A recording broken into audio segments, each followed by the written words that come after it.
Good morning. আজি ৰাতিপুৱা চাহকাপ লৈ ভিডিঅ'টো আৰম্ভ কৰিছোঁ। দেখিছে ইমান ৰ'দ দিছে। ৰাতিপুৱা ৰ'দত বহি দিনত চাহখন বনাওঁতে বেলেগ। চাহৰ লগতে আজি ব্ৰেকফাষ্টত লৈছোঁ ৰুটি, অমিতা ভাজি আৰু লৈছোঁ অলপমান আচাৰ। এতিয়া আমি গোটেইকেইটা চাহ আৰু ৰুটি খোৱাত বিজি। আমি প্ৰায়ে ৰ'দত বহি চাহটো খাওঁ। ৰাতিপুৱা ৰ'দটো যিহেতু আমাৰ হেল্থৰ কাৰণে ভাল, চ' আমাৰ চাহ খোৱাও হৈ যায় আৰু ৰ'দ লোৱাও হৈ যায়।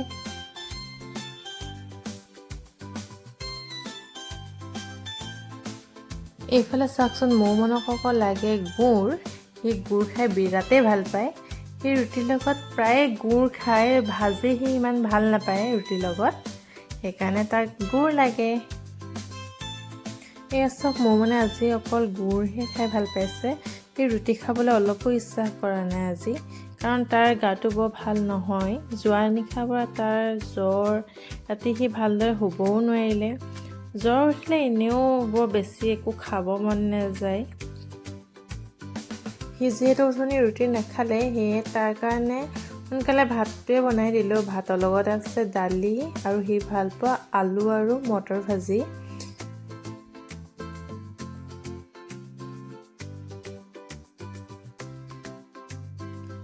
এনেদৰে খেলাই খেলাই তাক ভাতকেইটা খুৱাবলৈ চেষ্টা কৰিলোঁ। ল'ৰা বেমাৰ হ'লে বা ভাত নাখালে মাকবোৰে থাকি জানো শান্তি পায়? লাগে মাকে একো নোখোৱাকৈ থাকক, তেও ল'ৰাৰ পেটটো সদায় ভৰাই ৰাখিবলৈ চেষ্টা কৰোঁ। ভাতকেইটা গোটেইকেইটা নাখালে যদিও দৰৱ অকণমান খুৱাব লৈছোঁ, নহ'লে জ্বৰ ভাল নহৈছে। ই আকৌ দৰৱ খাই বিৰাটেই বেয়া পায়। হোমিঅ'পেথিকৰ হ'লে অলপ ভাল পায়, কাৰণ তাৰ চেনিগুটিবোৰ পায় যে, মিঠা মিঠা পায়। এনেই কিন্তু কোনোবাই দৰৱ খায়নে দৰৱত আঙুলি জুবিয়ে? সি আকৌ দৰৱখিনি মোৰ হাতৰ পৰা লৈ ল'লে, বোলে দৰৱ সি নিজেই খাব। নিজে খামকৈ সি কৰিছে টেষ্ট, দৰৱখিনি ভাল নে বেয়া। দৰৱখিনি টেষ্ট কৰি সি মোক কৈছে বোলে দৰৱখিনি ভাল নহয়। এনে চোৱা, ভাল হয়, ভাল হয় বোলে দৰৱখিনি বেয়া, সেইকাৰণে সি আৰু দৰৱ নাখায়। দৰৱ খুৱাম বুলি সি পলাই গৈ চুকত সোমাইছেগৈ। ইমান চেষ্টা কৰিও যে তাক আৰু দৰৱ অলপ খুৱাব নোৱাৰিলোঁ। লাষ্টত উপায় নাই, চেনিগুটি দুটামান অনা আছিলে। চেনিগুটি মানে হোমিঅ'পেথিকৰ দৰৱ, জ্বৰৰ দৰৱে হয়, চৰ্দি দৰৱো আছিলে। এতিয়া চেনিগুটিখিনি দেখি সি ৰ'বই পৰা নাই, টপৰ টপৰ মুখত ভৰাইছে চেনিগুটি। ল'ৰাবোৰৰ বেমাৰ হ'লে মাকবোৰৰ সেইটোৱে আটাইতকৈ ডাঙৰ চিন্তা যে ল'ৰাটোক কেনেকৈ দৰৱ খুৱাই সোনকালে বেমাৰ ভাল কৰিব পৰা যায়, আৰু ল'ৰাই সেইটোকে বুজি নাপায়।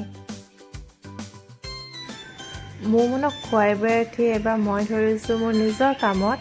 এইবোৰ চাওক, লৈ লৈছোঁ ইমানবোৰ মূলা। ইমানবোৰ মূলা মইনো কি কৰিম, চাই থাকোঁ ব'লক আজি ভিডিঅ'টোত। এয়া চাওক, মই প্ৰথমে মূলা বাকলিবোৰ ধুনীয়াকৈ গুচাই লৈছোঁ। মোৰ মন নাই, মোৰ মন শুই আছে। বোলো শুই থাকোঁতে পটাপট মূলা বাকলিখিনি গুচাই আজৰি হৈ লওঁ। মূলা গুচাই থকা দেখি তলৰ পৰা আকৌ যোনে মোক মাতিছে, কি কৰিছা? মই বোলো মই মূলা গুচাই আছোঁ। ভাবিছে চাগে মূলা গুচাইছে, ইমানবোৰ মূলা কি কৰিব? এই যে মই জোনক ক'লোঁ যে মই মূলা গুচাইছোঁ, সেইকাৰণে তাইও আহি গ'ল মোক কোম্পানী দিবলৈ। এয়া চাওক, তাইও এবাৰ মূলা গুচত লাগি গ'ল। তাই মূলা গুচাই ইমানেই ভাল পাইছে নহয়, গুচত পূৰা লাগি গৈছে। থেংক ইউ জোন। তেতিয়া তোমাক থেংক ইউ ক'ব পাহৰি গ'লোঁ, এতিয়াই কৈ দিছোঁ thank you thank you thank you. এয়া চাওক, মোৰ গোটেইবোৰ মূলা গুচাই কমপ্লিট হৈ গ'ল। এইবাৰ মই মূলাখিনি সৰু সৰুকৈ কাটি ল'ম। এয়া মোৰ মূলা কাটি হৈ গ'ল। এতিয়া এইখিনি মই ভালদৰে ৰ'দত শুকাব দিম। দুপৰীয়া ভাত পানী খাই উঠাৰ পিছতে ফোন আহিলে, বোলে আলহী আহিব। সেয়ে বাপেক পুতেক গ'ল মিঠাই আনিবলৈ, আৰু ঘৰ আহি পায়ে মোৰ মনক লাগে মিঠাই খাবলৈ। বোলে আলহী পিছত খাব, মই আগে খাই লওঁ। ইফালে আলহী আহি পালেহি। আলহী মানে হৈছে পেহী, পেহা, পেহী ছোৱালীজনী আৰু তেওঁলোকৰ ঘৰৰ ওচৰৰে এগৰাকী। এতিয়া আমি সকলোৱে চাহ খাই আছোঁ। আলহী বোলে বেছি দেৰি নাথাকে, দিনে পোহৰে ঘৰ পাবগৈ লাগে। এয়া আলহী কিন্তু বৰ খৰতকীয়া আলহী দেই, যাবলৈ ওলালেই।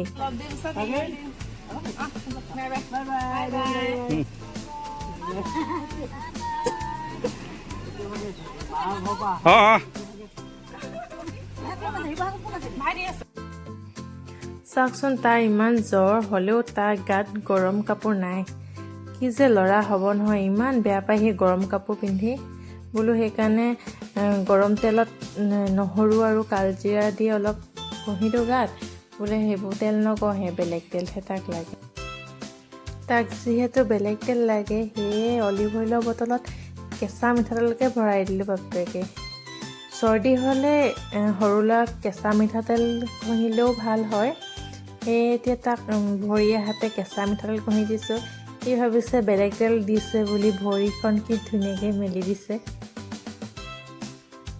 এয়া চাওক, সি আৰামছে বহি তেল মালিচৰ মজা লৈছে। জ্বৰ হ'লে এনেও গাবোৰ ভাল নালাগে, গাবোৰ অলপ বিষৰ লাগে। সেয়ে সি অলপ আৰাম পাইছে।